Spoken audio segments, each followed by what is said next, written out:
Our interview this morning is with Jim Rizy. Jim was born December of 1954 in Portsmouth, Virginia. He served in the United States Marine Corps 1977 through 1989. His highest rank attained was Captain 03. This interview is conducted at Burleson, Texas on Friday, August the 27th, 2000, or the year 2010. My name is Dale Dexheimer. I'm not related to Mr. Rizy in any way. Also in the room is Milton Gibson, who is our videographer. This interview is conducted for the Veterans History Project at the Library of Congress and for Operation Remember from the city of Burleson. And with that, Jim, you can tell us your story, sir. Okay.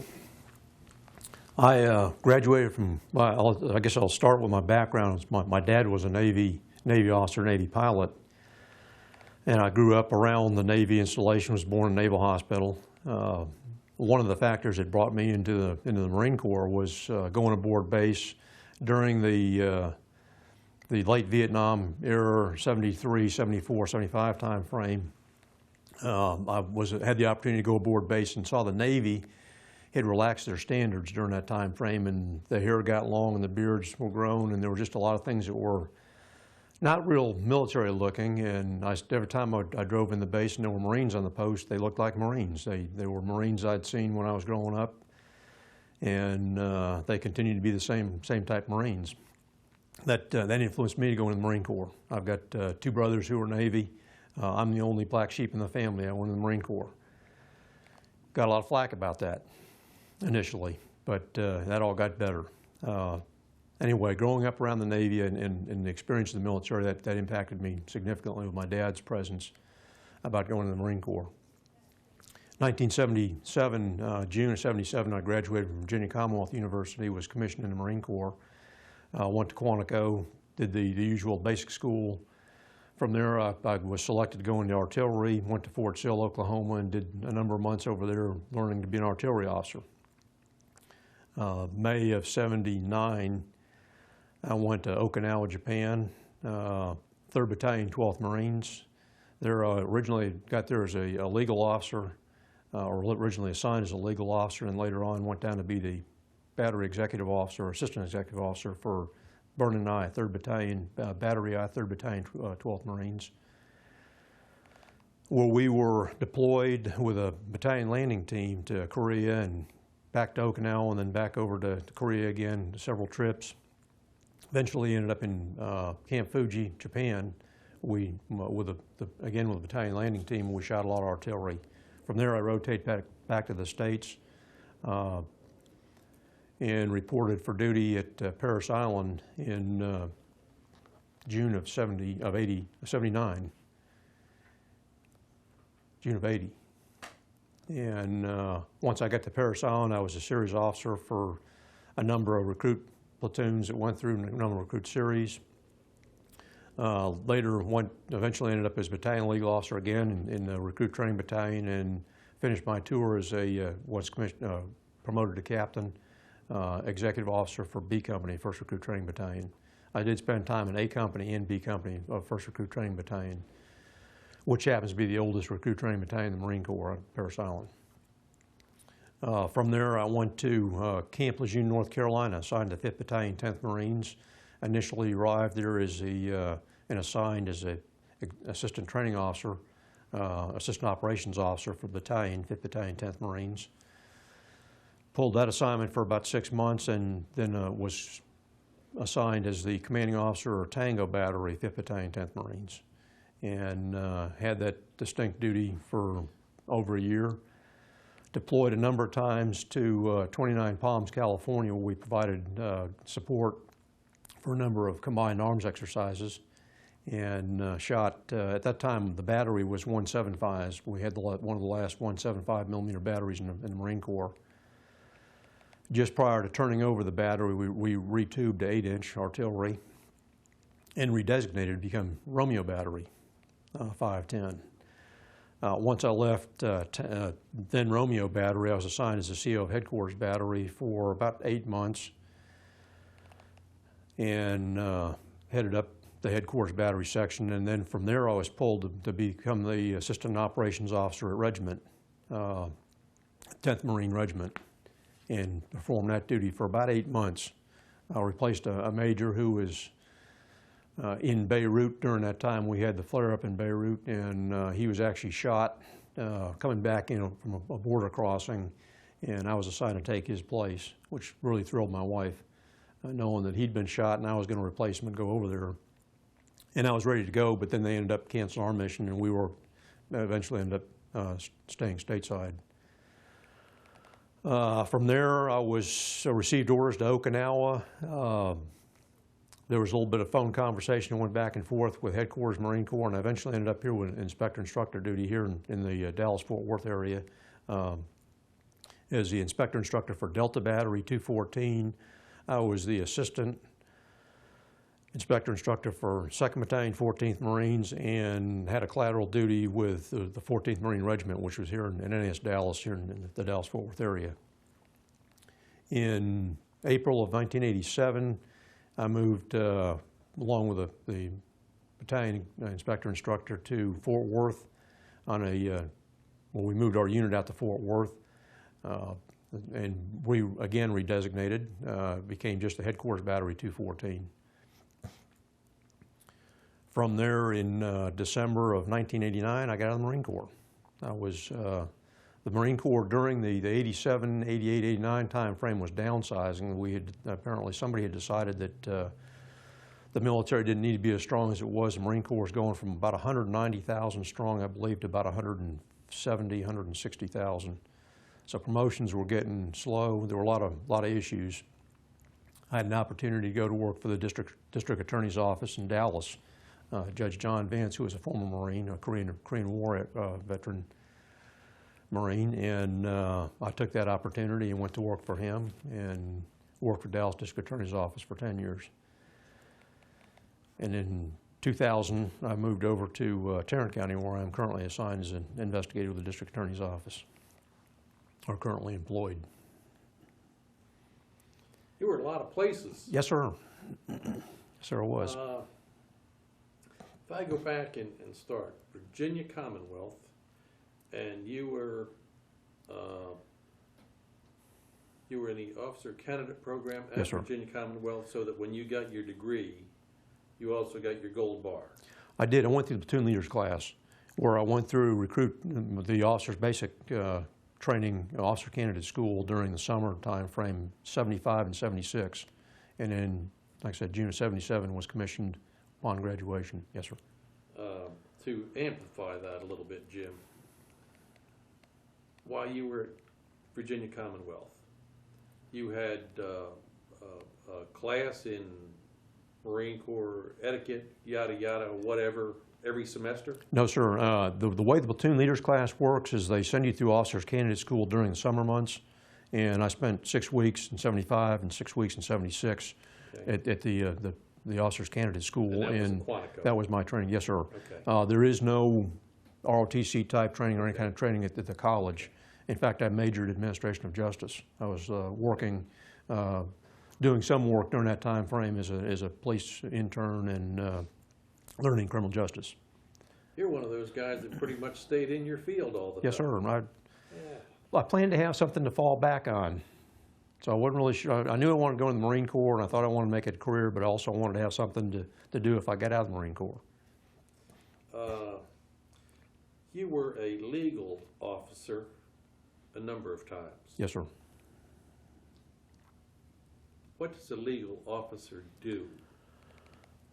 I would assume that you have a lot to do with courts martials. Just a little bit of what's the daily routine, or what were you involved in? You didn't always deal with the cream of the crop in the Corps, certainly. Correct. Just maybe what you did as a legal officer. Give you a little background. The reason I got those assignments was because of my degree in administration of justice. They felt like I had some idea what I was doing on the legal side. In Okinawa, the job, we had a lot of problems. The military did, all the various armed forces. with black market type things where folks were buying cigarettes and alcohol and selling it on the economy and making some extra money on the side. So during that time, I dealt with back then Naval Investigative Service in doing some covert operations they had for black market, seeing people with black market, making arrests and those sorts of things.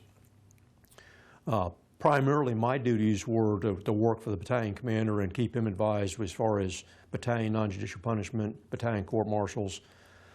I was a representative for the unit and for the U.S. military. We had a young man who was actually arrested on his 21st birthday. He was out partying in Naha and had a few too many to drink and knocked down an older lady who was waiting for her daughter who was working in a club, and apparently attempted to sexually assault this lady. He went to jail in Naha, and my job during some of that time as a legal officer was to go into the court in Naha and observe the court proceedings that occurred against this young man. Interestingly enough, his attorney, his civilian attorney, was a Japanese gentleman who had flown fighters during the war, and he and I got talking at one point, and he probably flew during the same time and area that my dad was in the South Pacific. And a very educated, very nice gentleman that knew what he was doing and did what he could for this young Marine. He eventually was convicted in this offense, and I believe he got 20 years. And once they did that, they shipped him up to the U.S. facility on mainland Japan, in Yokohama, which is where he did his time. Other things I looked at during the time as a legal officer, both at 312 and also the Recruit Training Battalion. The Recruit Training Battalion was a little bit different, and I'll get there in just a minute, but Okinawa was primarily, like I said, judicial type of proceedings. If there were legal problems that Marines had because they were unaccompanied tours, most of them, or if they had brought a spouse over who was not supposed to be there as an unaccompanied tour, they might run into some issues that we may help them with. At Parris Island, the legal officer was more looking at, we had young men coming in the Marine Corps that may have enlisted erroneously, and it may be something where they lied about their age. It may be a case where they had a child and they indicated they didn't have a child when they applied, and once it was found out they had a child, normally there was a discharge action would be taken, some of those sorts of things. So again, it was kind of monitoring all the various things that came in on the judicial side. The legal system in Okinawa, the courts in Naha. Yes, sir. Were those proceedings in English, or were they in Japanese, or whatever the Okinawa? Okinawa, in fact, during the time I was on Okinawa, they reverted back to Japan. It had been U.S. prefectory prior to that, or U.S. protection, I guess. The proceedings were in Japanese, but they had translators that would speak to him and they would speak to me and tell us what was going on. It was not like I had a lot of action. Mostly it was just there as an observer. Okay. Moving on, you were ops officer for, I think, more than one unit. Yes, sir. Assistant ops officer. What's the function of the ops officer? Well, Operations officer, really. The operations officer basically just does that, the operations of the battalion or the battery or the units you've got. As the assistant operations officer at 510, I'd coordinate, when I originally started with 510, we had 3 firing batteries and headquarters battery, and our job was to go out and train, to be prepared for combat if it came up. And the batteries would submit requests to us for training areas, ammunition, a lot of things that to be able to go out and practice to do the job, to be proficient when the balloon went up, if we were called out. So it was coordinating training areas and just the normal day-to-day operations of the battery, make sure that they were doing things that were in compliance with Marine Corps orders, and also whatever directories we had from wherever locations we were going. We went to Fort Bragg and we shot a number of times during various operations. And we would normally have come up with a plan of where the batteries would be located, what portion of the operation they'd be in. Sometimes we'd set up the operation. So it was a lot of nuts and bolts type things. You were a commanding officer, and I don't have the unit here, but how many men did you have in your unit when you were a commanding officer of? It was a company? I had a battery at 510, Battery Commander Tango Battery 510, and we had, I believe, if memory serves me correctly, about 175 Marines. Later on, it became the CO Headquarters Battery 214 or 510. At that time, when I first took over the Headquarters Battery, we had, if memory serves me correctly, I think about excess of 200 Marines. During that time, there was a transition in the battalion where all the self-propelled artillery came to 510. So we ended up with actually 6 firing batteries of self-propelled artillery. How many pieces in a battalion? Normally, there's 6 guns to a battery, Okay. and that's what we were normally working with, the self-propelled. When we brought the guns in, the gun batteries into 510, the Headquarters Battery, I want to say it doubled. We had almost 500 Marines in Headquarters Battery, I believe, when I turned it over to go to operations at Regiment. Self-propelled. One unit you were in, you had 175 millimeter. Were they self-propelled? Yes, sir. Wow. Big guns. Yeah. Big guns. Barrel of the gun was about 30 feet. How big a projectile, diameter, weight-wise? Ask me any technical questions. I believe, if memory serves me correctly, I believe an 8-inch shell is 132 millimeters, and we had 175 millimeter. Wow. And the millimeter gun, the difference between a howitzer and a gun, the gun is a longer weapon. It's a higher velocity, low trajectory weapon. Normally there's a lot of range dispersion on it. Mm-hmm. It's kind of like shooting naval gunfire. When you call in a target, that your round may land anywhere from 50 to 100 meters short or past your target because of the range dispersion, because that bullet's flying at a high rate of speed. Whereas if you called in an 8-inch artillery piece, you can often get a target hit because it's that artillery piece is going to be, it's more rifled and it's a lower velocity, so the bullet is more stable going through the air once it goes to its target, and you have a little more precision with that particular type of artillery. Okay, sir. One point in time, your wife was not happy that you were possibly going to Beirut. When were you married? Were you married all your time in the No, Corps? sir. No, I met my wife at Parris Island. We got married in June of 1980.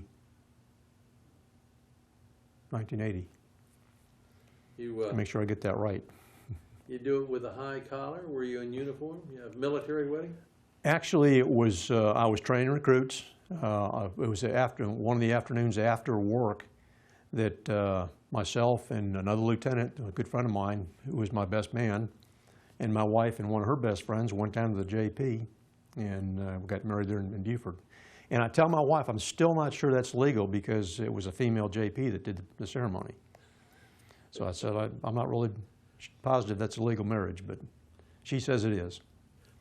The reason I asked, Jim, I just certainly you have a real respect and you're very deep-seated in your thoughts on U.S. military. One of the things you didn't like about the Navy was the fact that they got a little shaggy on the edges. I could just picture you in one of those Marine Corps weddings with the crossed swords. And I've been in a number of those, but mine was actually in Summer Service Charlie. I was in a short-sleeved khaki shirt and green trousers. Okay.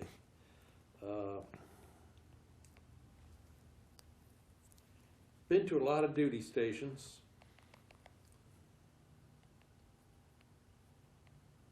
In your opinion, some of the best stations you had, maybe not necessarily duty, but physical locations, best and worst. Where were your best times and what was the least desirable? Probably the best time was at Camp Lejeune. for a number of reasons. We were close to the beach, so you get out on weekends when you had time. You could get to the beach and relax. Plenty of seafood, recreation. It was a demanding tour because we stayed busy. Like I said, I deployed several times to 29 Palms, and probably the worst station. I'll say 29 Palms. I mean, none of them were really that bad. I mean, they were all survivable. And of course, the Marines, any climb in place. 29 Palms was the Marine Corps. When I went to the Marine Corps, we were learning how to fight in the jungle, and all the training I had were people who'd survived in the jungle in Vietnam, Southeast Asia. So there was a lot of focus on that type of warfare. And during the 81, 82, 83 time frame, the Marine Corps is really taking a look at the desert warfare, thinking that's going to be our next area, little do we know. And so like I said, I went out with a number of units to 29 Palms to shoot the artillery, to prepare them for desert warfare. And just by the nature of it being in a desert environment, being extremely hot, it was just, there wasn't a lot. Normally we went out for about anywhere from 5 to 10 weeks, and I mean, it was mission the whole time, so it was go. And it was not real pretty because it was, like I said, it was extremely hot, and we were going the whole time, 24-hour-day operations. On the same theme, certainly you met a lot of people in your time in the service. Are there any people who stand out as being extraordinary, 4.0 type Marines? Yes, sir. A number of them. There's a long list. I guess just the tip of the. I think, in fact, I'll give you a couple stories on several different folks. When I got to Parris Island, General Ron Christmas, well, Lieutenant Colonel Ron Christmas, George R. Christmas, was the battalion commander. A very impressive individual. Colonel Christmas had won a Navy Cross in Hawaii, been wounded in a battle in Hawaii City. Very demanding individual, very caring individual, and I learned a lot from Colonel Christmas, and he later retired as a general. That's why I keep coming back to General Christmas. When I was with 5th Battalion, 10th Marines, our 2nd Battalion commander I worked for was Lieutenant Colonel Richard I. Neal, Butch Neal, and he retired also as a general, assistant commandant of the Marine Corps. Again, another just very impressive individual. One of those zero tolerance type individuals that expected the best of everybody, but he also knew that we were human.